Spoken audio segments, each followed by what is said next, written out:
tudo que você fizer como cristão, como crente, como homem e mulher de Deus, deve ter esse propósito final. Povo, cada povo, tribo, língua e nação, para Jesus. Se não tiver, de alguma forma você está fora do propósito de Deus. Pode ser o Ney com a equipe dele, essa igreja, qualquer igreja, pode ser uma empresa, você pode ser um funcionário, você pode ser militar, aqui tem alguns militares, qualquer coisa que você faça, deve ter como propósito final, um povo não alcançado. Foi isso que permitiu que o nosso Senhor sentasse no trono. Foi isso aqui. Tu és, entoava o novo cântico dizendo, digno és de tomar o livro. Que livro é esse?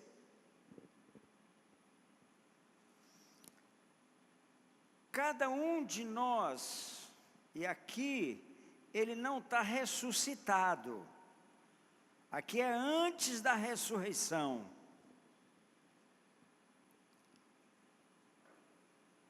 Cada um de nós tem o seu livro lá em cima. A sua história foi escrita antes da fundação do mundo, em um livro. Está lá no Salmo 119, verso 16. Perdão.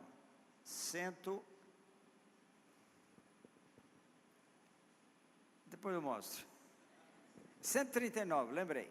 139, verso 16. Está lá. Então, irmãos, você tem um livro que Deus escreveu antes da fundação do mundo. Ele já tinha um programa, um plano para você. Quando você se converteu, você começou a reescrever o livro, o seu livro. E no tribunal de Cristo, o Senhor vai estar com o livro que Ele escreveu a seu respeito aqui, e o que você escreveu aqui.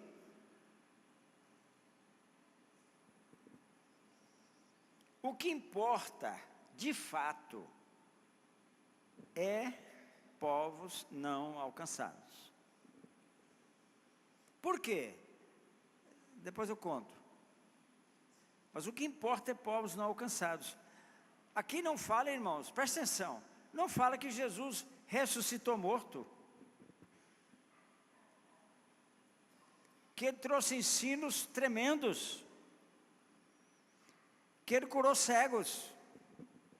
Não fala isso, porque tudo isso que Ele fez visava uma coisa só: passar essa mensagem de povos não alcançados. Entoava o novo cântico dizendo, digno és de tomar o livro dele, o livro escrito a respeito dele, Jesus homem, e quebrar-lhe os selos, quer dizer, abrir o livro, porque com teu sangue compraste para Deus os que procedem de toda tribo, língua, povo e nação.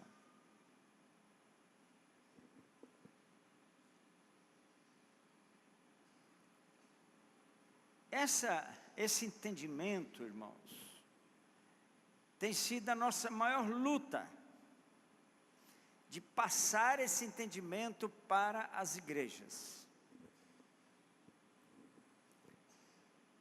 Vocês podem ganhar essa cidade inteira, tomara que ganhem, vão ganhar, em nome de Jesus vocês vão ganhar essa cidade.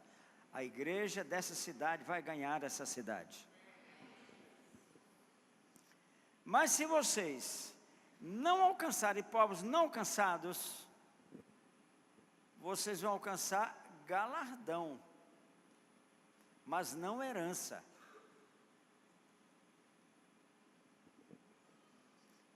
Galardão está salvação, galardão, herança. Galardão é mérito, perdão, galardão é pagamento, herança é mérito. Tudo que você fizer, se você ganhar uma alma, se você fizer uma oferta, tudo que você fizer na sua vida como cristão, você ganha galardão. Até copo d'água dá galardão.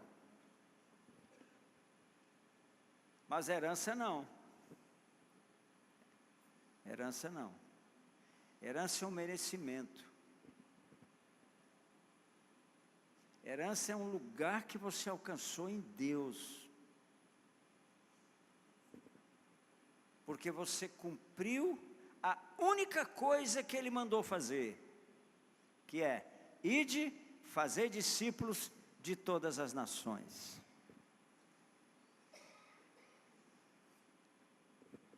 Tudo que Ele mandou mais a gente fazer visa esse propósito.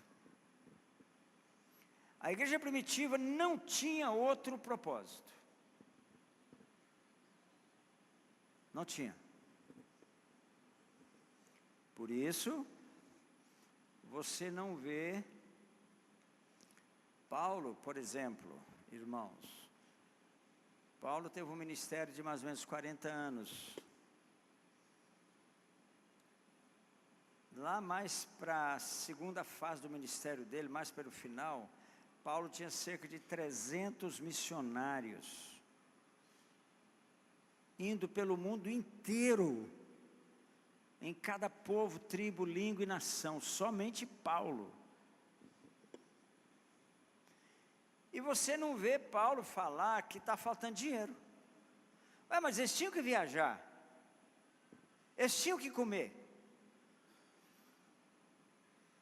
Mas Paulo não está fazendo oferta para os seus obreiros, para os seus missionários. Por que ele não está fazendo oferta? Porque não precisava. O único propósito da igreja primitiva era esse. Era povos não alcançados.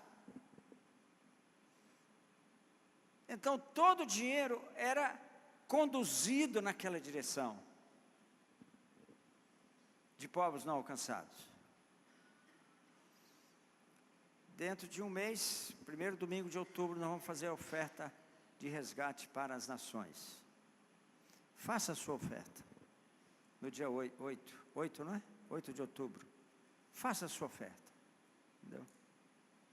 Você estará participando, tem N maneiras, N formas de você participar. Em relação aos povos não alcançados. O principal não é dinheiro, não. O principal é intercessão. Pede-me e eu te darei as nações por herança e os confins da terra por tua possessão. Então o principal é intercessão. Mas também precisa de dinheiro. Cada dia as necessidades vão crescendo nas nações, né? Agora mesmo, caiu uma igreja lá no campo de Cacuma. Desmoronou lá, caiu, é coisa muito simples também, não é nada igual a essa construção aqui, uma coisa pequena, mas caiu. Vamos precisar de uns 5 mil reais para refazer, 5 a 7 mil, para refazer lá a igreja que caiu. Uma igreja que está no campo de Kakome, um campo de refugiados, lá no norte do Quênia. É uma igreja com somalianos. Os somalis estão lá como refugiados, lá estão se convertendo, e tem uma igreja nossa lá que está dando assistência para eles. A igreja caiu. Cada situação precisa de dinheiro e precisa de oração. Deixa eu mostrar o filme. O Davi me lembrou ali agora. Então pode rodar o filme. Deixa eu sentar ali. É rápido, é uns 2, 3 minutinhos.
Acender as luzes, já acendeu.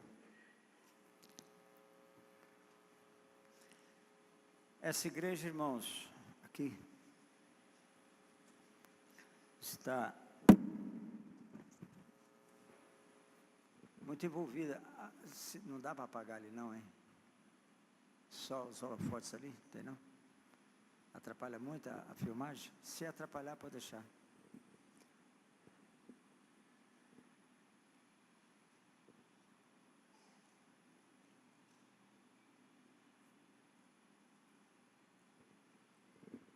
Divulgue esse filme. Está na internet, passa para quem você puder passar, entendeu? Aqui, ó, você passar para os seus relacionamentos, dá milhares de pessoas, né? Divulga, né? E cada um faça a sua parte, né? O pastor Vanderluz tem sido assim, se ele tivesse 10 vezes mais recursos, ele estaria investindo em missões.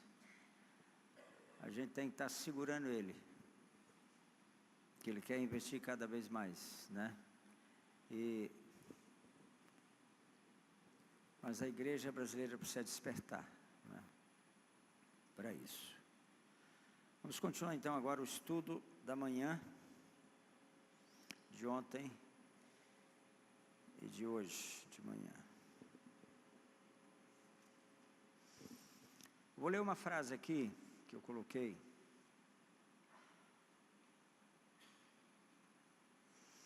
Se alguém não conhece a graça de Deus, precisa andar debaixo da lei.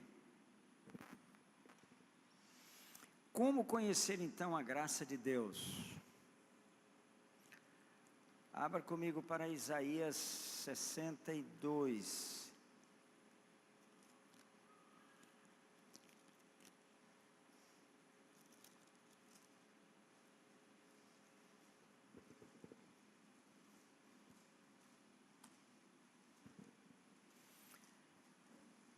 Teria como jogar na tela, Davi, vocês aí, uma frase, tem jeito que eu tenho?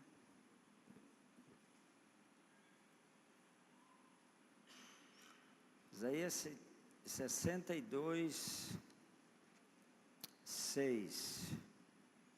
Sobre os teus muros, ó Jerusalém, pus guardas, que todo dia e toda noite jamais se calarão. Vós os que fareis lembrar do nome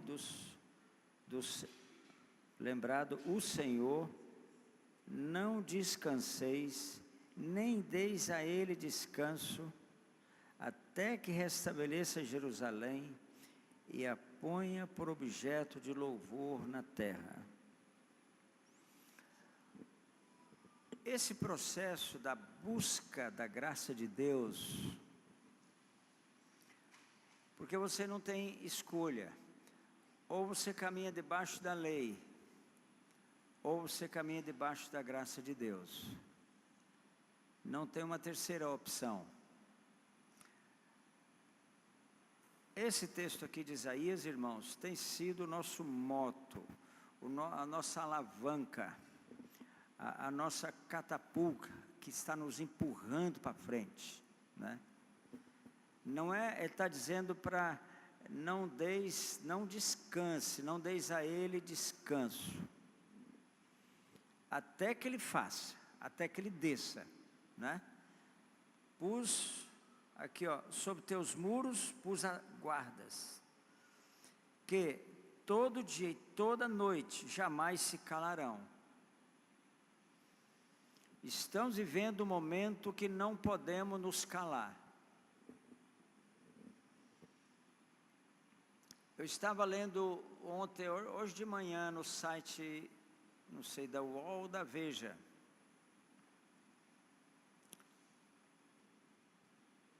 Lembra que na Venezuela, até poucos dias atrás, estava um grande tumulto, morreu quase 200 pessoas, que o exército matou, tudo, morreu.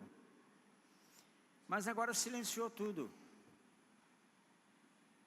Cadê o venezuelano? Está ali. Sabe por quê, irmãos? Hoje a explicação veio na imprensa. O Bolsa Família. O povo está com fome. O Bolsa Família foi estabelecido lá na Venezuela. E o povo quietou. E a ditadura se estabeleceu. Se nós temos que entender que nós ainda não estamos fora de perigo. O Temer, ele é mais equilibrado, num certo sentido. Mas, em outro sentido, ele é mais perigoso do que o governo anterior. O que vai salvar o Supremo, irmãos, essa semana, hoje é sábado, foi feito a Vox Populi fez um estudo, uma pesquisa. O Gilmar Mendes, 97% da população rejeita ele. Um grupo de 5 ministros criaram uma jurisprudência que diz o seguinte: até a gravidez, até 3 meses, até 12 semanas, não tem problema, o aborto é permitido, é permitido fazer o aborto, quando a Constituição proíbe. Então, eles estão mudando a Constituição por conta deles. Dr. Wagner, que é pastor, é o vice-presidente da igreja que eu estou pastoreando, lá em Montes Belos. Chega lá uma ordem do juiz da cidade, não sei o qual, lá tem muitos juízes. Uma criança, uma menina de 13 anos, ficou grávida, era para poder fazer o aborto da menina. Uma ordem para fazer o aborto da menina. Quer dizer, criou-se uma jurisprudência. Ele mandou o recado de volta para o juiz, falou: então que o senhor venha aqui fazer o aborto, porque eu não vou fazer. E se fosse um médico sem temor de Deus? E essa jurisprudência está valendo para o Brasil inteiro. Não é hora de parar de clamar, porque a democracia no Brasil ainda está em perigo, ainda corre perigo.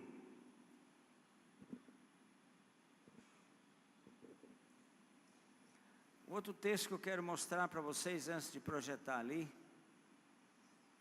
está em Oséias,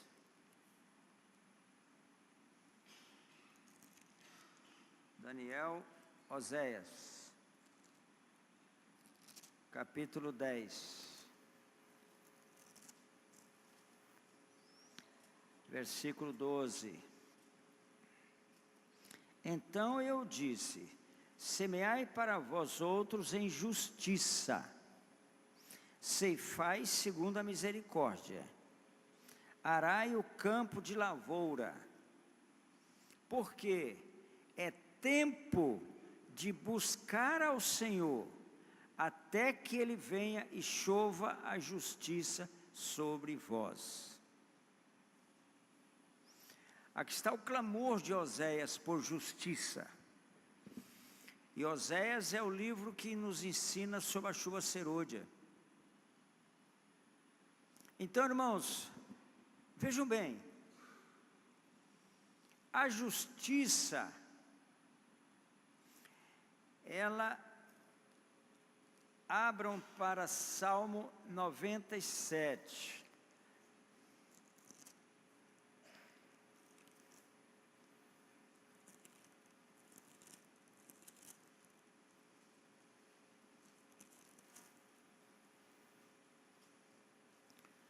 Verso 2: Nuvens e escuridão o rodeiam, justiça e juízo são as bases do seu trono.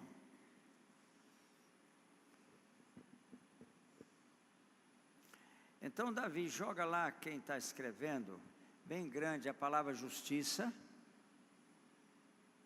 Abaixo dela você joga a palavra juízo. Perdão, contrário. Juízo, depois justiça. Enquanto isso, vamos abrir em Isaías 59. Nós estamos tentando responder a seguinte questão: se alguém não conhece a graça de Deus, precisa andar debaixo da lei.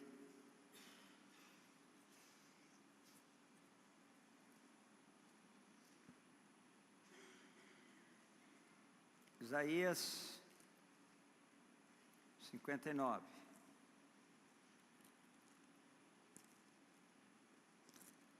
Versículo 4, que tem sido o nosso texto.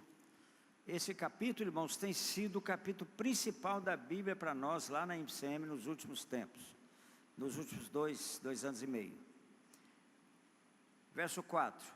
Ninguém há que clame pela justiça, ninguém que compareça em juízo pela verdade. Confiam no que é nulo, andam falando mentiras, concebem o mal e dão à luz a iniquidade. Olha aí. Ninguém há que clame pela justiça. O caminho, irmãos, para alcançarmos a graça de Deus e viver nela é a prática da justiça. É a prática da justiça e que a prática da justiça, irmãos, que prepara nossa roupa para o casamento com Ele. O que é o juízo, irmãos?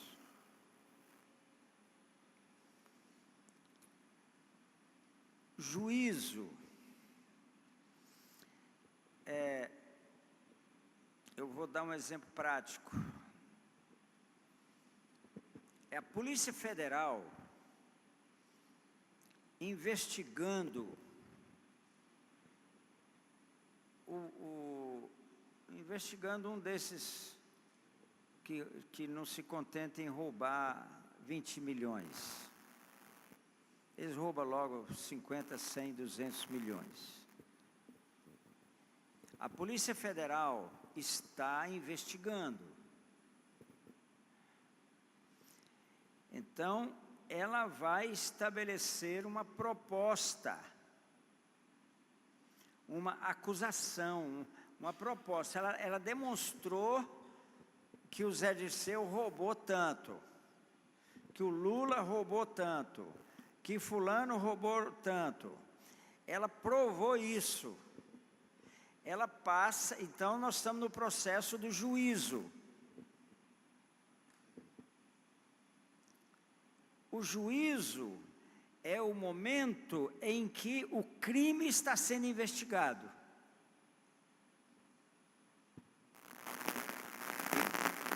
E graças a Deus, irmãos, que hoje as manchetes dos jornais todo dia estão falando disso. É por causa da oração da igreja. Aí vai para o corpo de procuradores, lá em Curitiba. Os procuradores analisam a investigação e formulam a acusação. Aí propõem a prisão ou não, ou tantos anos de cadeia, eles fazem uma proposta. Aí já é o corpo de procuradores. Aí vai para o Moro. E o Moro sentencia. E a caneta dele é legal, hein? Graças a Deus, né? Temos que orar pelo Moro. Amém? Então faça agora uma oração por ele e pela equipe dele. Levanta sua mão e faça uma oração pela equipe do Moro. Ele só está em pé ainda por causa da nossa oração. Por causa da nossa oração, ele ainda está lá.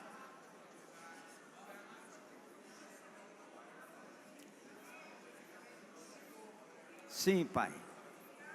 Como igreja, nós oramos pelo Moro, pelos procuradores, pela Polícia Federal, essa equipe maravilhosa que está ali em Curitiba, estabelecendo a justiça na nossa nação. Nós oramos em nome de Jesus. Amém. Ore sempre por ele e por sua equipe. Então, irmãos, o juízo é quando um deles, qualquer um, está sendo investigado, está provada nos autos que ele cometeu aquele crime e que ele deve ser condenado. O processo vai lá para o Moro ou um outro juiz. Tem aquele do Rio de Janeiro, irmãos, ele tem colocado, parece que ele realmente é cristão, que é o segundo depois do Moro, né? O nome dele é Bretas, não sei o que Bretas. Ele parece que realmente ele é cristão, ele coloca versículos na sentença dele, ele vê que realmente ele tem temor de Deus. Aí, condena. Fulano foi condenado, Lula foi condenado a 9 anos e 6 meses de prisão. Fulano foi condenado, o Zé Dirceu já está com mais de 30 anos de prisão condenado. O Zé Dirceu, mais de 30 já. E tem mais processo correndo contra ele. Aí o que ocorre? Vai lá no STF. Esse processo custou toda uma diligência. Foi difícil provar. Foi atrás, buscou informações no exterior, gastou-se muito dinheiro. Gastou meses, às vezes anos de investigação. Aí, o juiz da primeira instância condena. Esse processo cai na mão de um grupo lá, são, parece que 5, no Supremo. E eles mandam soltar.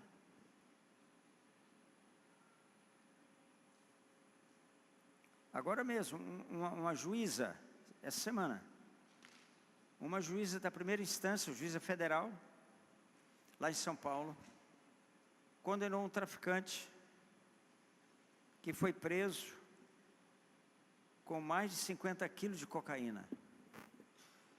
Ela provou nos autos que a Constituição considera esse tipo de crime como crime hediondo. Caiu na mão do ministro do Supremo, ele soltou o cidadão lá.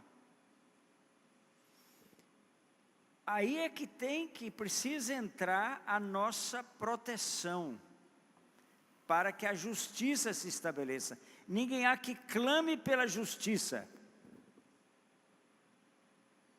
Quando você clama, você se revolta com essas atitudes de alguns juízes do STF. Irmãos, a minha adrenalina vai lá para cima.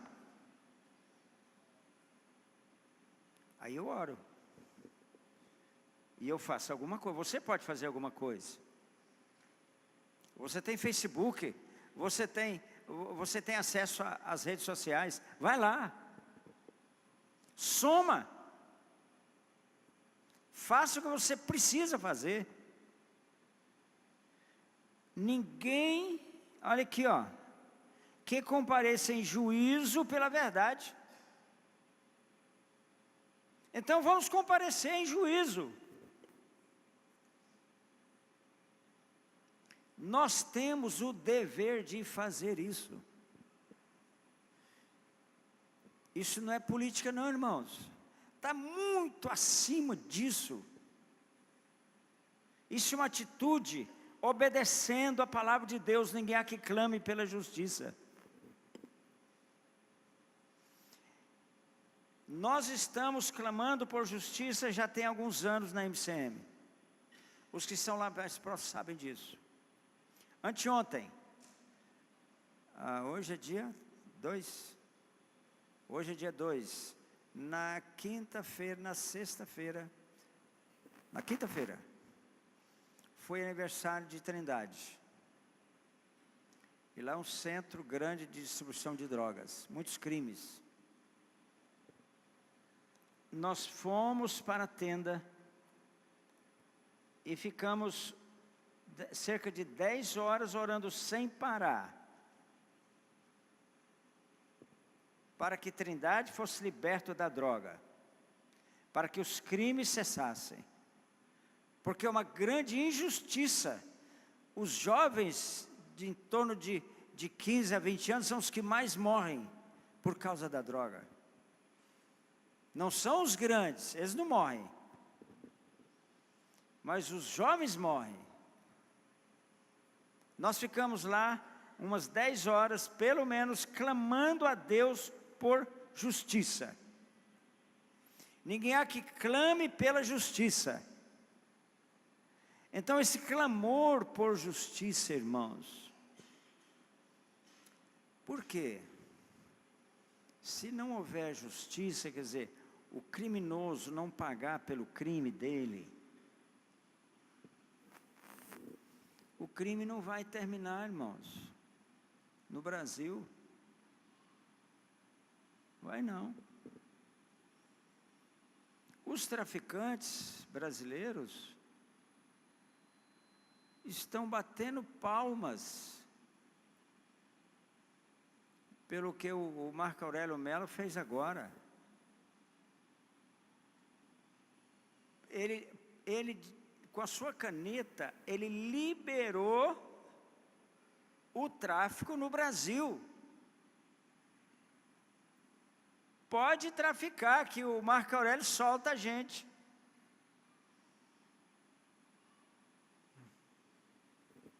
A mesma coisa em relação ao gatilho. Precisa acabar isso, irmãos. Nós temos que orar sobre isso.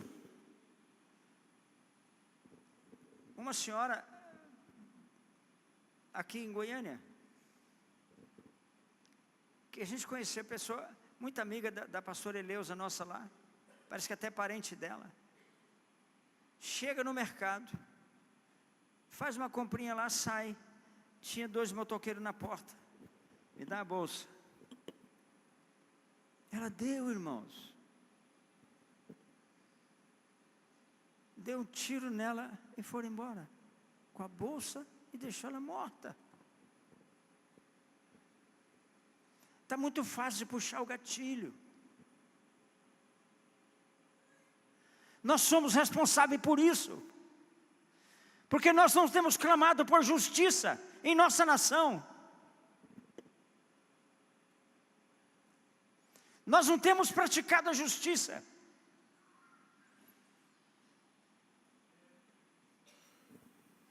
Dois jovens nessa semana lá em Trindade foram pegos, porque nessas quadrilhas você sabe como funciona, eles matam mesmo. Levaram lá para um lugar mais isolado um pouquinho, num bairro, irmãos. Mandou furar a cova, ali, num bairro da cidade. Mataram ele, jogaram na cova, puseram fogo.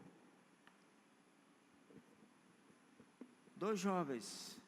Deve ter traficado lá uma mixaria qualquer, um valor pequeno de crack, alguma coisa. Ou talvez eram usuários, não puderam comprar a droga, pagar e depois morrem, assim.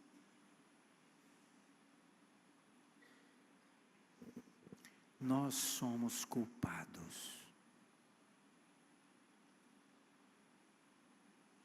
Quem sabe que deve fazer o bem não faz, nisso está pecando. É pecado não orar por justiça, não praticar a justiça.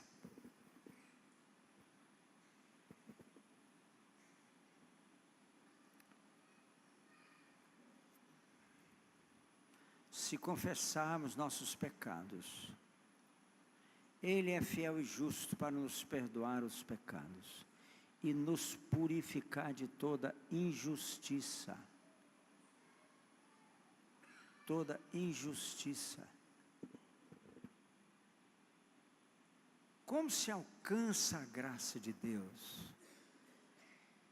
É um processo um pouco mais longo, mas joga lá embaixo a palavra graça de Deus.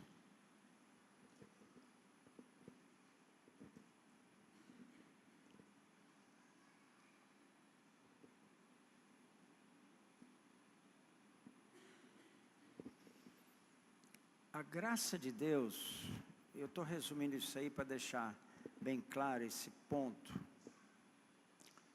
A graça de Deus, ela precisa ser manifesta na vida da igreja, na minha vida, na vida da igreja. Quando eu for para as nações, quando eu me envolver com as nações, não antes. A graça de Deus não será manifesta em uma igreja se ela realmente não se envolver com as nações.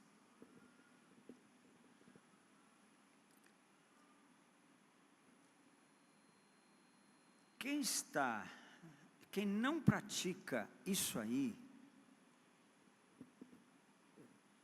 e nós praticamos é pela oração e pela ação, tem que ser no monte e no vale.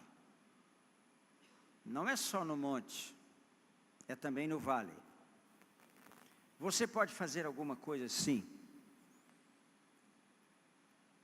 Você pode comparecer em juízo. Uma verdade que você conhece, aqui na cidade, algo, quem sabe, grave, que você conhece. Aí você fala, não vou me envolver. Ou uma necessidade que você sabe, que você tomou conhecimento aqui na cidade. Uma real necessidade.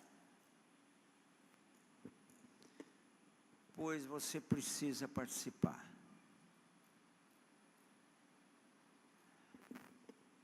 Você precisa agir. Fazer dentro das suas possibilidades o que você pode fazer. Ou busca ajuda. Mas você precisa participar. Para que a graça de Deus se derrame sobre essa cidade. E um avivamento venha varrer todos os demônios dessa cidade. É preciso que a igreja de Unai pratique a justiça. De fato, comece a praticar a justiça. Particularmente, resolvendo situações, agindo em situações, irmãos, que você conhece, que eu não sei, que eu não conheço. Quando eu assumi o conselho de pastores em Trindade, irmãos, naquele ano, na festa de Trindade tem muitos crimes de morte, aquela festa lá. Teve 31 crimes de morte. No ano seguinte, nós fizemos um plano de oração forte, antes da festa. Não me lembro o tempo que nós oramos para o monte, não sei se oramos 24 horas, não me lembro como foi. Não sei se o Davi estava lá nessa época, né? Davi estava lá. E fizemos uma marcha contrária, porque eles vêm ali do Padre Pelágio e viajam aqueles 17 quilômetros até a Trindade. São as romarias. Nós fizemos uma marcha contrária. Tinha mais ou menos umas 70, 80 pessoas fazendo a marcha contrária. Muitos pastores. Orando e amarrando aquilo. Na festa daquele ano, irmãos, se teve, parece que 2 ou 3 crimes de morte. Na festa anterior, tinha havido 31 crimes de morte. Nós fazemos a história. Não é o Temer. Não é o STF, é a igreja. Nós temos que entender isso. Agora, olha a nossa situação. Juízo, justiça, graça. O caminho é esse. Agora, a justiça, irmãos, eu vou colocar assim, ó.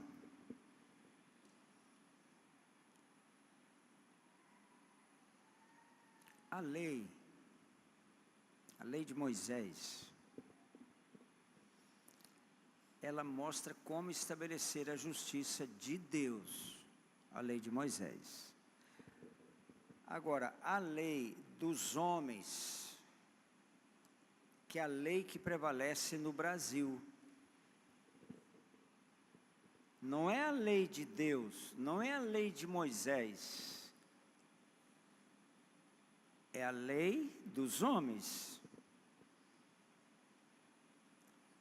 E essa lei dos homens, irmãos, eu estou mostrando um caminho para a igreja aqui hoje, para os pastores. A lei dos homens é a lei, como o nome diz, humanista. Então, a igreja, irmãos, ela está vivendo, grande parte da igreja brasileira hoje, está vivendo o humanismo.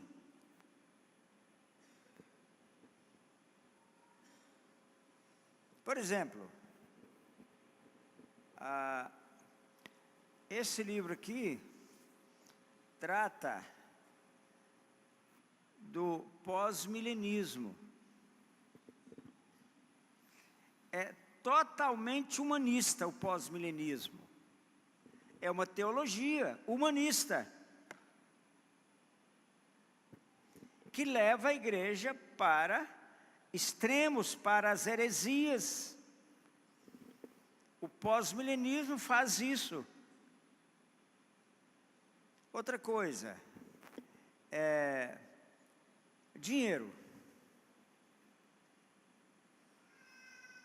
Aí eu vou trocar meu carro é avaliado em 20 mil, mas o novo vai custar 70 mil, eu financio a diferença. Só que está escrito na lei de Moisés, não tomarás emprestado. Está escrito. Aí eu tomo emprestado. Eu não estou nem aí com a lei de Deus. Eu sigo a lei dos homens.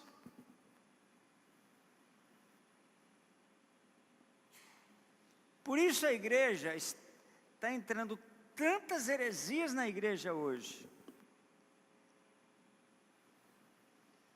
O Brasil é comandado pela lei dos homens. Isso precisa acabar. Princípios da lei de Moisés precisam ser aplicados na lei brasileira. Tem alguns lá. Alguns princípios da lei de Moisés lá. Por exemplo, pena de morte.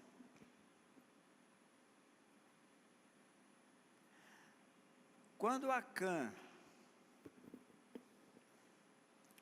ele viveu um momento extraordinário na vida do povo de Israel, mas roubou lá uma capa babilônica e lá uma grana que estava lá, e escondeu.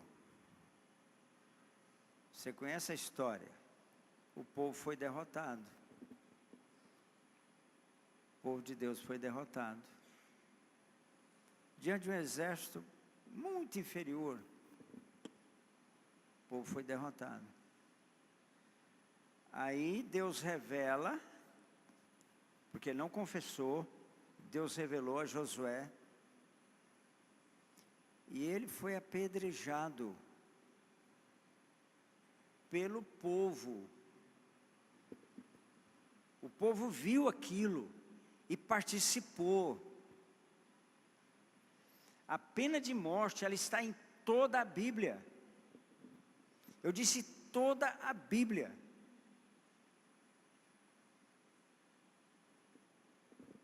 A pena de morte precisa ser estabelecida no Brasil.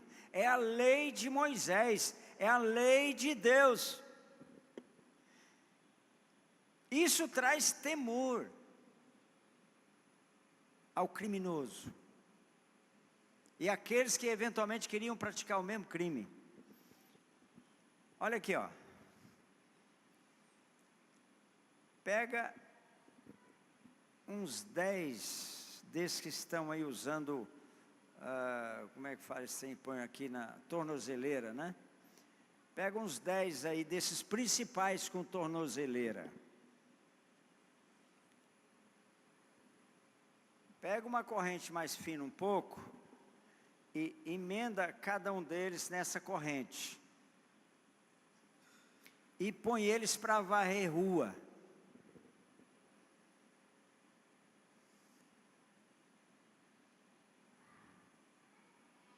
Os caras não vão ficar com, não vou mexer com isso mais, não.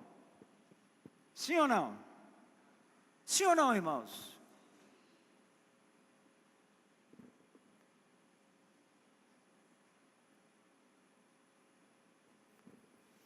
Pega o Zé Dirceu e dá uma surra de vara nele. Está na Bíblia, está na lei de Moisés. Não sei por que eu lembro sempre do Zé Dirceu. Está na lei de Moisés, irmãos. Dá uma surra de vara nele uma vez por mês. É perigoso até ele converter. Periga ele converter, irmãos. Eu, na verdade, não sei nem se eu quero que ele converte, mas, em todo caso, misericórdia de Deus é sem limite, né? Não é? Não seria um grande exemplo, né? Um homem desse levar uma surra de vara. Mas não é lá dentro da cadeia, não. Amarra ele num poste. Lá na Praça dos Três Poderes. Essa é a lei de Deus. É essa lei que, praticada, traz a extrema graça de Deus. Porque quando Jesus morreu, ele morreu debaixo da lei romana. Quem sentenciou ele foi Pilatos. Quem sentenciou Jesus. Por isso a graça veio. Juízo, justiça, graça. É um caminho. Então, se nós não estamos praticando na igreja nem a lei de Moisés, praticando a justiça, hoje, irmãos, escutem, tem uma teologia que separa Velho Testamento, Novo Testamento. Na lei de Moisés, irmãos, o rito cerimonial acabou. Mas a lei moral não. Os 10 mandamentos, a lei moral não acabou. E ela vale para nós. Não tomarás emprestado, vale para você e para mim. Então, a lei moral está aí. Agora, a gente não mata cordeirinho aqui em cima, né? Não precisa. O cordeiro já morreu, o cordeiro de Deus já morreu por nós. Não precisa. A lei moral está aí. Os princípios da justiça de Deus precisam ser praticados. Ninguém aqui clama pela justiça, vale para mim e vale para você. A prática da justiça vale para você e vale para mim. Entendeu?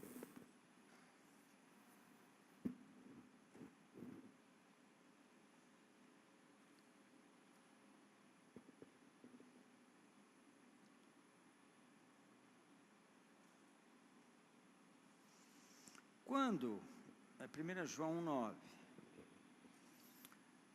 quando você não confessa, vamos dizer, você matou uma pessoa, você confessou, você foi no delegado, você pagou, ok, resolvido, pagou pelo seu crime, foi preso e tal, resolveu. Mas, e a questão daquilo que nós não estamos fazendo?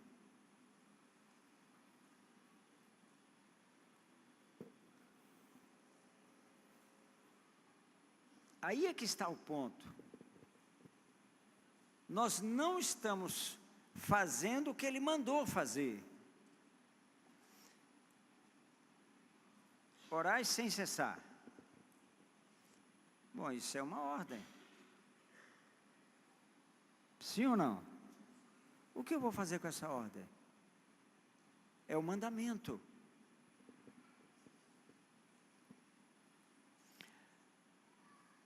Só que, irmãos, nós perdemos o temor pelo que está escrito. Esse é o ponto. Não tomarás emprestado. A gente toma emprestado numa boa. Não se preocupa com o que está escrito. Nós perdemos o temor de Deus pelo que está escrito.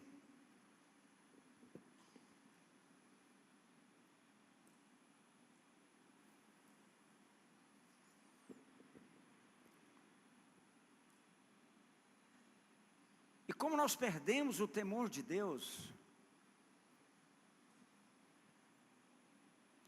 o que acontece? Escute isso, por favor. Uma escama cobre nossa vista espiritual, nossa visão espiritual. Uma escama cobre. Orar sem cessar, bonito, né?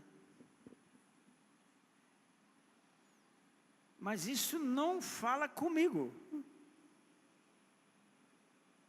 Porque eu não estou acostumado a temer a Deus, a temer o que está escrito.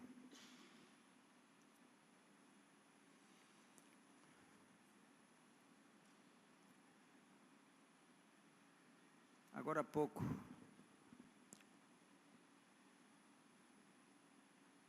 eu tive um desejo muito forte de orar pelo Miguel, o menino do Alexandre e da Gisele. E eu chamei os dois e orei por ele, aquilo que estava no meu coração. Eu orei por ele. E o Senhor me levou a fazer a seguinte oração por ele: Senhor, que o Miguel, quando ele ler um versículo da Bíblia, que o temor de Deus encha o seu coração. Porque é o que falta, irmãos. O que falta é o temor de Deus. John Ellis estava certo. Sem homens que não temam, nada temam, senão a Deus. Estou falando de medo não, o pastor deu um diagnóstico sobre medo hoje cedo. Amém? Não estou falando de medo, estou falando de temor. É diferente. Muito diferente.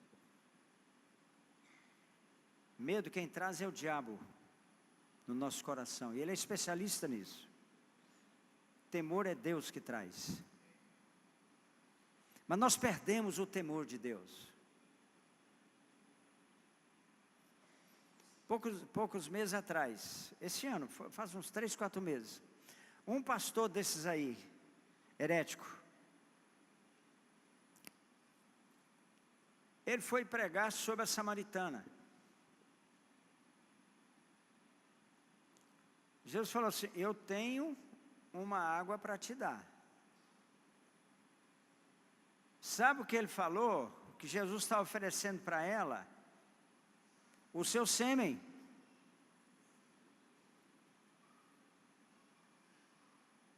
Irmãos, olha o que está sendo pregado por um pastor que se diz cristão, na nossa nação.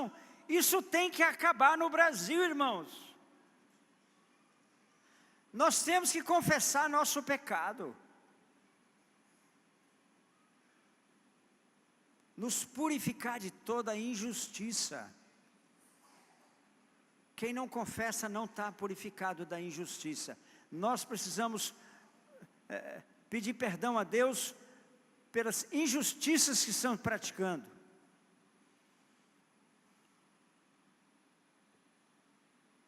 Nos purificar de toda injustiça. Tudo isso é injustiça. E se nós não confessamos, nós estamos debaixo do juízo de Deus. E aí entra ano, sai ano, entra ano, sai ano, e a graça de Deus não se manifesta. Por quê? Porque nós continuamos debaixo da lei.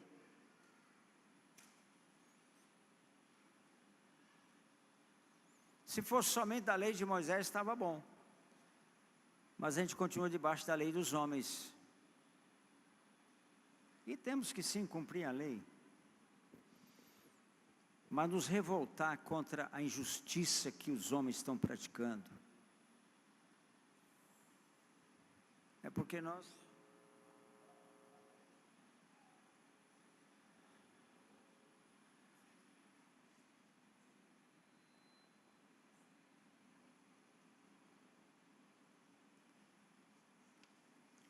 A graça de Deus só vai se manifestar quando eu receber mais uma xícara de café. Aí vai ser. Alguém pega para mim aquele café? Só um pouquinho, viu? Traz a garrafa, põe aqui, que eu quero só um pouquinho, minha boca está seca, eu não quero beber água.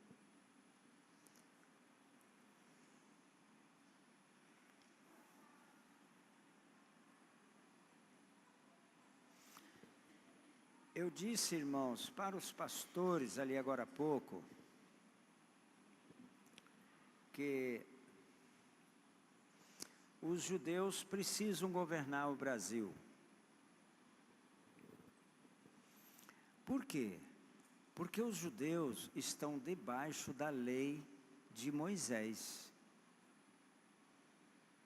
Eles são salvos pela lei de Moisés. Para eles, matar o cordeirinho ainda vale, porque eles não creem no Messias que já veio. Eles estão salvos pelo evangelho do reino. Por isso nós precisamos estar debaixo do governo dos judeus. Os judeus, irmãos, no começo do Brasil, eram 70% da população brasileira. Eram judeus. E desapareceu o governo dos judeus no Brasil, irmãos, por causa da Inquisição. Então, nós estamos hoje num confronto direto com essa igreja herética. Ela tem que cair no Brasil. Esses pastores têm que sair de cena no Brasil. Eles estão enganando milhares e milhares e milhões de pessoas, com uma teologia da prosperidade, com uma teologia do conforto, com uma teologia da riqueza, com uma teologia que não ensina santidade para o povo, com uma teologia que despreza o Velho Testamento. E depois, nós vamos atacar a partir do ano que vem, Roma.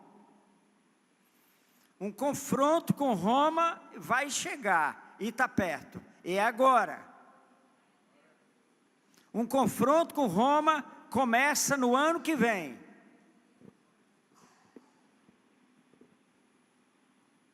Golias e Davi. Davi e Golias. Não importa o poderio de Roma no Brasil, não, irmãos. Mês que vem é outubro, dia 12. Um feriado católico. O país inteiro, bilhões deixam de ser produzidos por causa de um demônio. Isso precisa acabar. E vai acabar. Porque nós vamos orar. Nós vamos orar muito. E isso vai acabar. Precisa acabar. Irmãos, escute.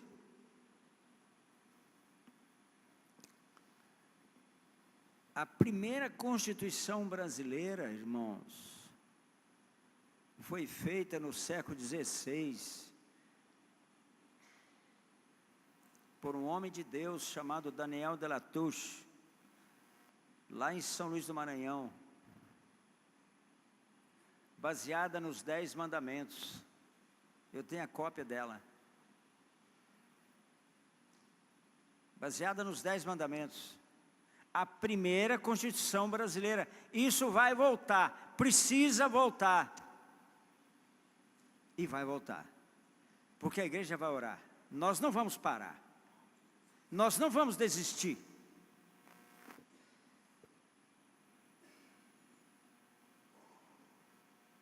Jovens, vocês têm uma tarefa. Vocês têm uma tarefa. Interceder por nossa nação. Pastores, vocês têm uma tarefa.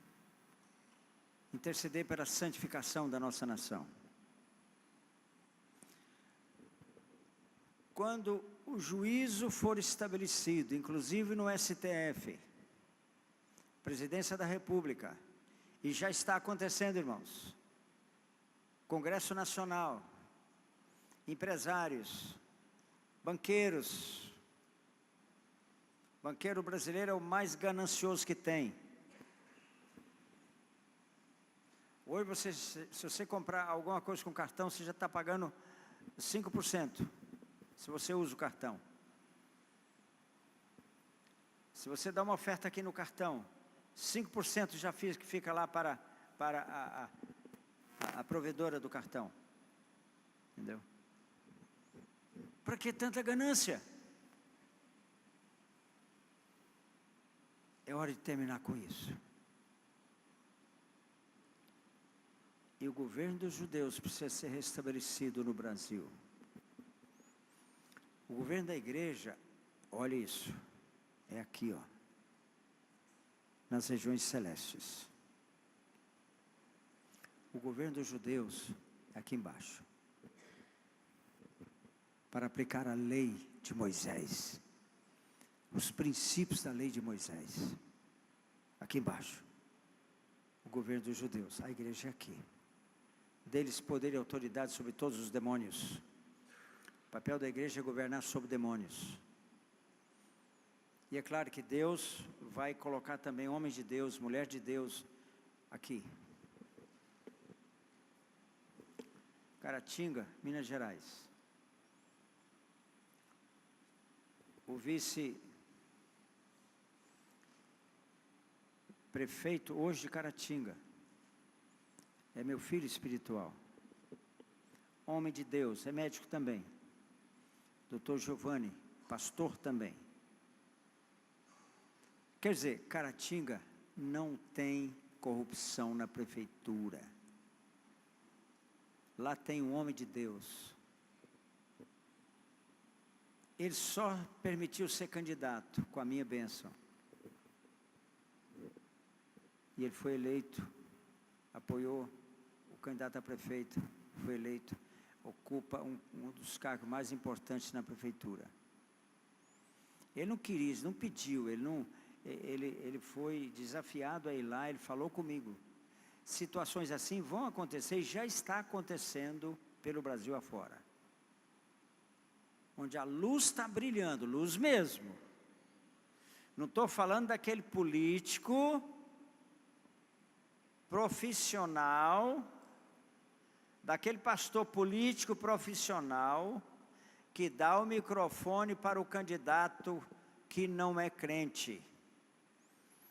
Um desses livros nós vamos publicar sobre a cúpula da Assembleia de Deus no Brasil, que eles estão fazendo, e a cúpula da Quadrangular, dessas igrejas, dos grandes ministérios. O que está acontecendo, né, na cúpula desses grandes ministérios. O que está acontecendo na cúpula da Quadrangular, irmãos, é uma coisa horrorosa. Nós vamos publicar um livro que vai ser distribuído no Brasil sobre esse assunto.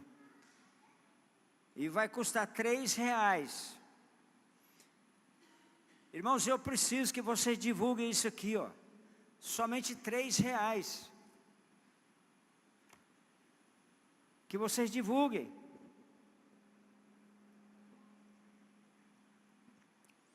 Se foi você que fez, você aprendeu. Tá bom, tá bem feito.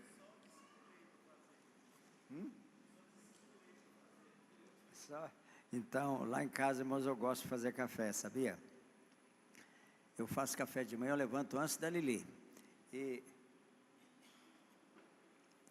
quando ela levanta, eu já fiz o café, já arrumei as coisas ali para ela tomar o cafezinho dela, comer uma coisinha que ela gosta, entendeu? Não sou bobo, né?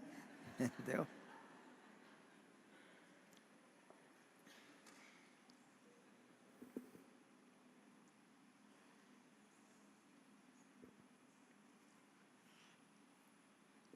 Estão usando 1 João 1,9 para pecar, para autorizar a pecar. Estão usando trechos da Bíblia e distorcendo esses trechos da palavra de Deus. Você pecou, você confessa, está resolvido.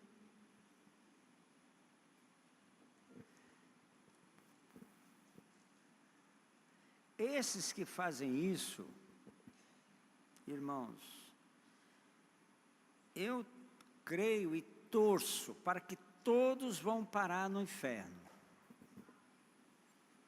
São pastores. Aqui fala de pastores que vão para o inferno. São pastores que distorcem e interpretam a Bíblia conforme o seu interesse pessoal. Ah, você converteu, você batizou, você voltou para a prostituição, mas você já está salva. Fica tranquila, você está salva.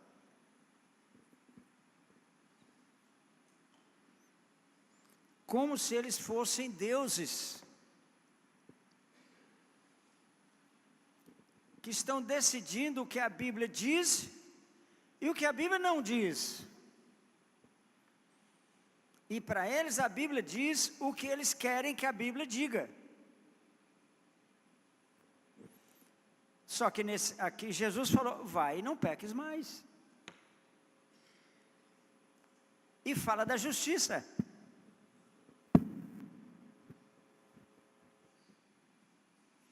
Então, quem experimentou a graça de Deus, não está autorizado a pecar. Aquela mulher experimentou a graça de Deus, mas vai e não peques mais. Ele não autorizou ela a pecar de novo. Eu não te condeno, mas você também não peca mais não. A graça não autoriza o pecado, viu?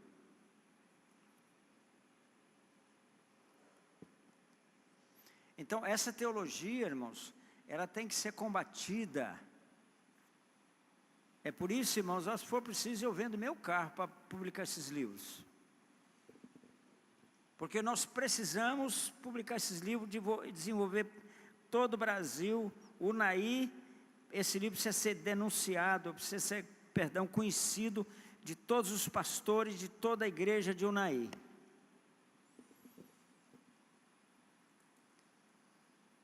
Olha aqui comigo em Romanos. Romanos 6.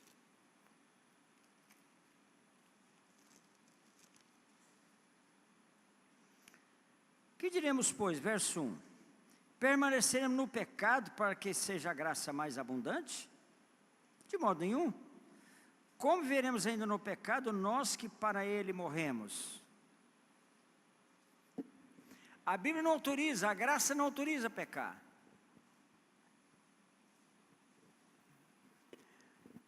Deixa eu dizer uma coisa para os irmãos.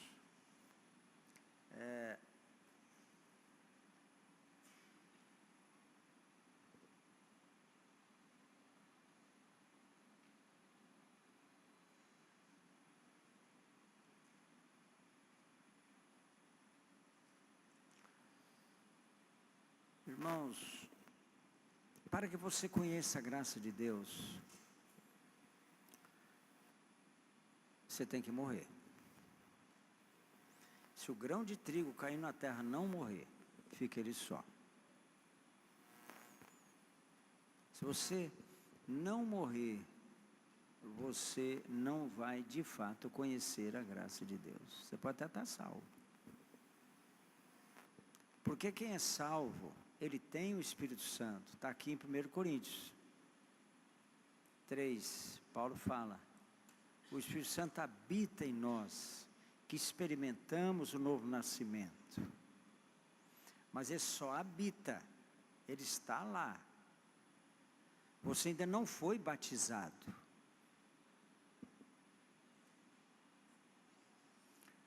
Quando Jesus nasceu, desde o ventre de Maria, ele tinha o Espírito Santo.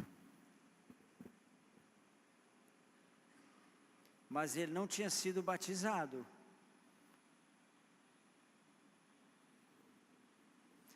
Há um batismo, irmãos. Há um lugar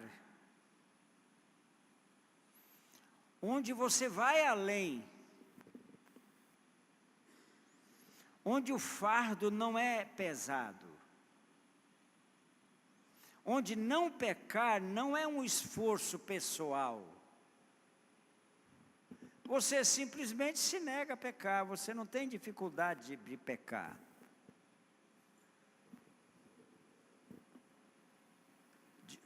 De não pecar. O pecado está longe